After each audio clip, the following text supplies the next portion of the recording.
गुरुजी ने कहा बेटा तुम्हें कहीं नहीं जाना, तुम राम राम जपना, तुम्हें भगवान का दर्शन होगा। गुरुजी मैं भगवान का दर्शन करूंगी, मैं उन्हें कैसे पहचानूंगी? भगवान गुरुजी ने कहा सबरी तुम्हें भगवान को पहचानना नहीं पड़ेगा, वो स्वयं तुम्हें पहचान लेंगे। बस सबरी ने गुरु वचनों पर विश्वास करके राम नाम नहीं छोड़ा, और भगवान जब आए तो सचमुच सबरी ने नहीं पहचाना था, स्वयं राम ने सबरी को पहचान लिया था। यही वो सबरी माँ है जिसका मुझे इंतजार था। सच्चे भक्त को भगवान की तलाश नहीं करनी पड़ेगी, बल्कि भगवान ही सच्चे भक्त की तलाश करते करते उसके दर पर, उसके घर पर पहुंच जाएंगे। भगवान की खोज में जितने लोग भाग रहे हैं, पता नहीं ये क्यों भाग रहे हैं। हाँ, भगवान की खोज में भागिए मत। ना तो भगवान तुम्हें वृंदावन मिलने वाले हैं, ना तो जगन्नाथपुरी मिलने वाले हैं, ना द्वारिकाधीश में द्वारिकापुरी में मिलने वाले हैं। भगवान कहाँ मिलेंगे? भगवान तुम्हारे विश्वास में मिल जाएंगे। यदि तुम्हारा विश्वास जम गया कि इस तुलसी में भगवान है तो भगवान है, और विश्वास नहीं तो भगवान भी नहीं। मैंने तुलसी का नाम लिया तो मुझे एक चर्चा याद आ गई तुलसी को देखकर। एक बूढ़ी माँ थी, वो तुलसी पर रोज पानी डालती थी, रोज जल चढ़ाती थी, और तुलसी से कहती थी हे तुलसी महारानी जब मैं मरूं, हे तुलसी महारानी मुझे भक्ति दो, मुझे ज्ञान दो, मैं कभी भगवान को भूलूं नहीं, ऐसा वरदान दो। और जब मैं मरूं तो एकादशी को मरूं, और जब मैं मरूं तो तुम्हारे सामने मरूं, और जब मैं मरूं तो मेरी अर्थी को कृष्ण कन्हैया कंधा देने आए। ऐसा वो तुलसी से कहती और रोज जल चढ़ाती। अब वो मैया बूढ़ी थी, रोज कहती कि मैं एकादशी को मरूं, तुम्हारे सामने मरूं, और भगवान का चिंतन करते करते मरूं, और जब मैं मरूं तो कन्हैया मेरी अर्थी को कंधा देने आए। ऐसा रोज कहती वो माँ, और रोज जल चढ़ाती।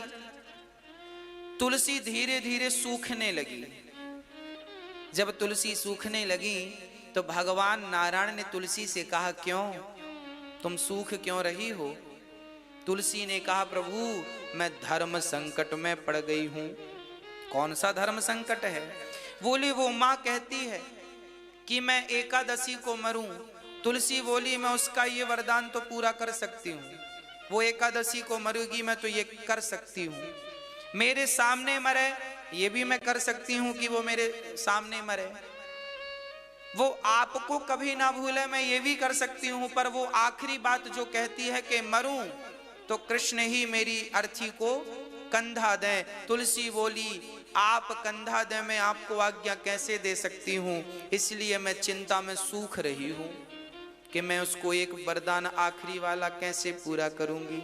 आपको कैसे कहूं कि आप भला कैसे जाएंगे उसे कंधा देने के लिए, तो मैं ये वरदान पूरा नहीं कर सकती उसका, इसलिए मैं सूख रही हूं।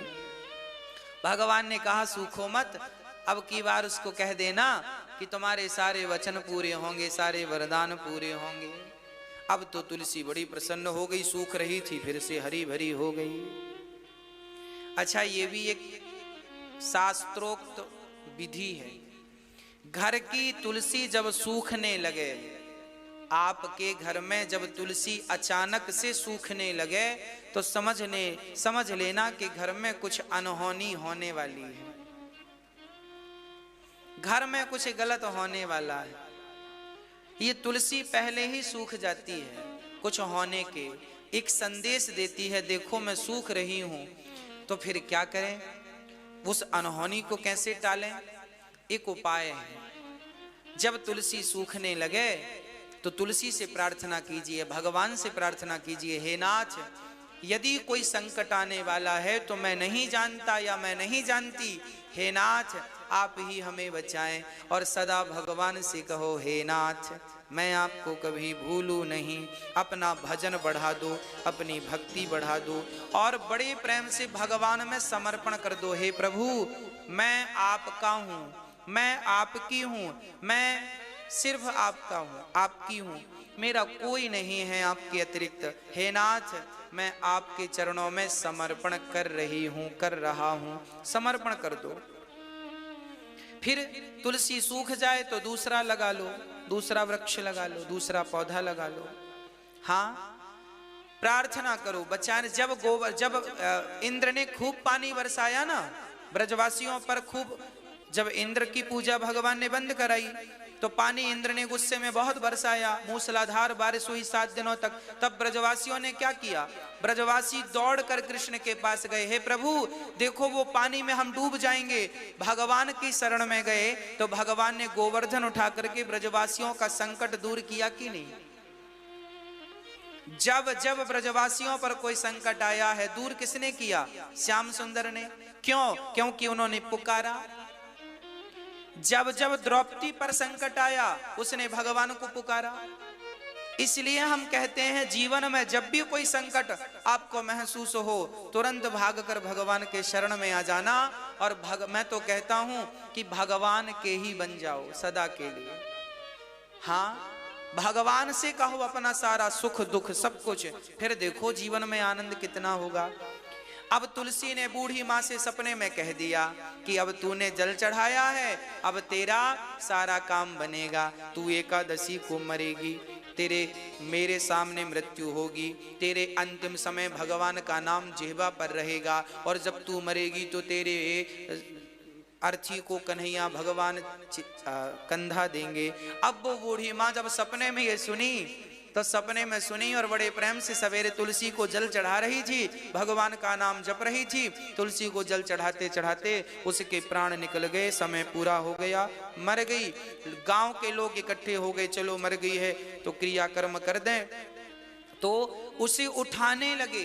ये बिल्कुल सत्य घटना है किस स्थान की। जब उस माँ को उठाने लगे ना, वो माँ उठी नहीं। अर्थी वर्थी सब तैयार थी, लोग तैयार थे, पर किसी से उठ नहीं रही थी। तभी एक नन्हा सा बालक आया, रुको रुको रुको, हम उठाएंगे। और वो छोटा सा बालक कौन था? भगवान ही उस रूप में आए, उठाकर चिता पे अर्थी पे रखा, और अर्थी सबसे आगे वो बालक अपने कंधे पे रखा। भगवान वो इच्छा पूरी करने आए। सच कहता हूं भक्तों, यदि तुम्हारी ये भी इच्छा हो गई कि प्रभु मेरी चिता को, मेरी अर्थी को आपका कंधा मिले, तो भगवान भक्त की ये इच्छा भी पूरी करते हैं, क्योंकि वो परम दयालु हैं। जाकी रही भावना जैसी, प्रभु मूरत देखी तिन तैसी। यदि आपकी इच्छा है कि आपकी अर्थी को श्याम सुंदर का कंधा नसीब हो, तो असंभव नहीं है। इसलिए अच्छा, ये चीजें कब संभव हैं? जब आप समर्पण कर देंगे भगवान के चरणों में, तब। जब आप भगवान के बन जाएंगे तब। हाँ, मैं दुनिया का होके देख लिया,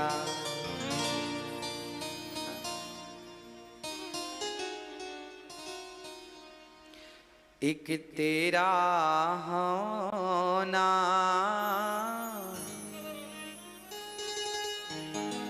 है ना। मैं सबका होकर देख लिया, एक तेरा होना बाकी है। मैं सबका होकर देख लिया, एक तेरा होना बाकी है।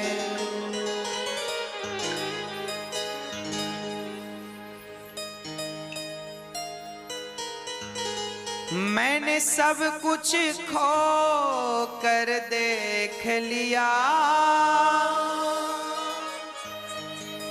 मैंने सब कुछ खो कर देख लिया, बस खुद को खोना बाकी है। मैंने सबका होकर देख लिया, एक तेरा होना बाकी है। तेरे प्यार में रो रो सांवरिया, आँखों से आंसू बहते हैं। प्रेमी के आंसुओं कान्हा, बस तुझसे इतना कहते हैं। तेरे इन पावन चरणों को तो एक बार भिगोना बाकी है। हाँ, श्रद्धा के पावन धागे में मैंने भाव की कलियां पिरोई हैं। आँखों के गंगा जल से प्रभु मैंने एक एक कली भिगोई है। तेरी इस प्यारी सी छवि के लिए, तेरी इस प्यारी सी छवि के लिए एक हार पिरोना बाकी है। मैं रोया बहुत जग के आगे,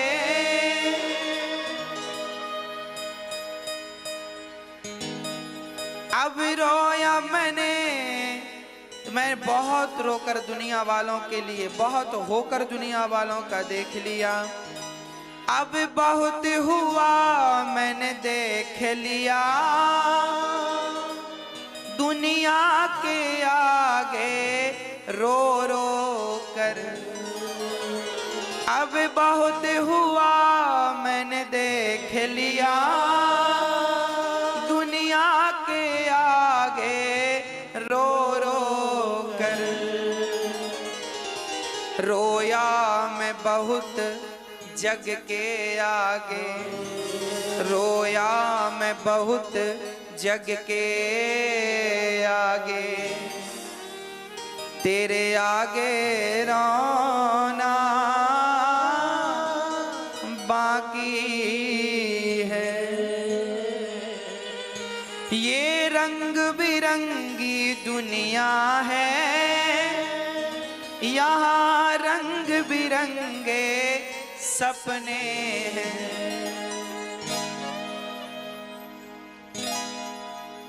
जग देख लिया, जग देख लिया, यहाँ मतलब के सब अपने हैं।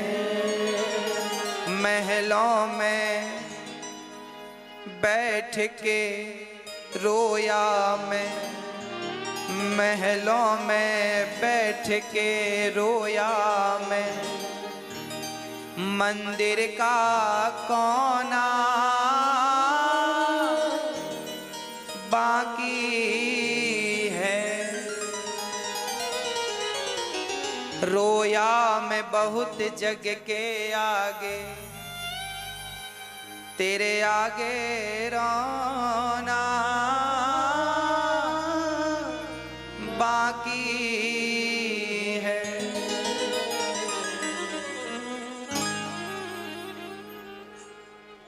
भगवान कभी सच्ची भावना से यदि भगवान की प्रार्थना की जाए और कोई भगवान से वस्तु मांगी जाए, और मैं आपसे निवेदन यही तो करता हूं कि आप भगवान से ना संसार की वस्तुएं मत मांग लेना।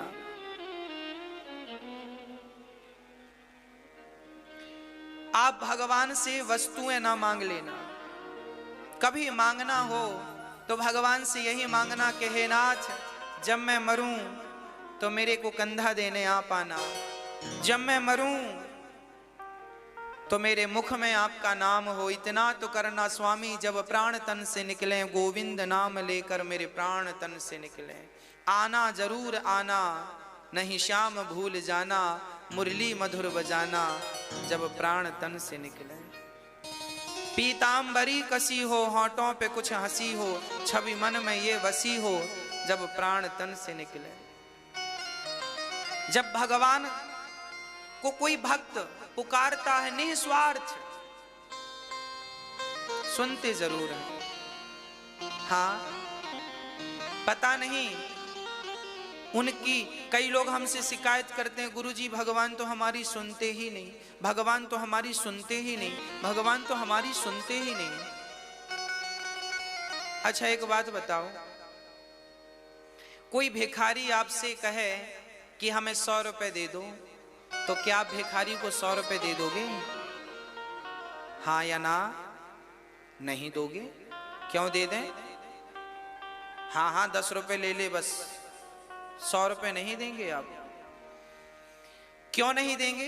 क्योंकि आप उसे जानते नहीं, पहचानते नहीं। और कोई आपका अपना दोस्त है, पहचानने वाला है, वो कहे भाई जरा हमें जरूरत पड़ी है, हमें जरा 500 रुपए की जरूरत थी, तुरंत आप निकाल कर दे देंगे 500 रुपए। क्यों दे दिया उसको? क्योंकि उसको जानते थे, पहचानते थे। आपका एक अटैचमेंट था, उससे लगाव था, संपर्क था। जिससे संपर्क नहीं था तो 100 रुपए भी नहीं दिया, संपर्क था तो हजारों भी देते हैं। उसी प्रकार जो लोग ये कहते हैं कि भगवान तो हमारी सुनते नहीं, इसका अर्थ ये है कि आपने डायरेक्ट भगवान से मांगना स्टार्ट कर दिया। कोई संपर्क बनाया नहीं, कोई संबंध जोड़ा नहीं, कोई अटैचमेंट हुआ नहीं। तो जैसे भिखारी को आपने 100 रुपए नहीं दिए, भगवान भी कहेंगे भाई आपका कोई हमसे रिश्ता नहीं है, जान पहचान नहीं है, कैसे दे दें? आप भगवान से मांगते हैं डायरेक्ट, तो भगवान आपको भिखारी समझ लेते हैं। आप भगवान से कुछ मत मांगिए, पहले भगवान से जान पहचान बनाइए। कैसे जान पहचान बनेगी? कथाएं सुनिए, कीर्तन करिए, संतों की शरणागति ग्रहण करिए, गुरुजनों के चरणों में जाइए, बिहारी जी का बार बार दर्शन कीजिए, प्रीति जागेगी। कथाएं सुनिए, प्रीति जागेगी। थोड़ा जान पहचान बनाओ भगवान से। जब जान पहचान होगी, उसके बाद जब आप मांगेंगे तो आप 1 रुपए मांगेंगे तो भगवान 10 रुपए देंगे। तो जो लोग ये प्रश्न करते हैं भगवान सुनते नहीं, भाई भगवान सुन रहे हैं, पर तुम अभी पात्र बने नहीं हो, योग्य नहीं बने। आपका छोटा सा बच्चा आपसे 1000 रुपए मांगे तो क्या आप दे दोगे? पर वही बच्चा जब बड़ा हो जाता है तो आप पूरी प्रॉपर्टी उसके नाम कर देते हैं।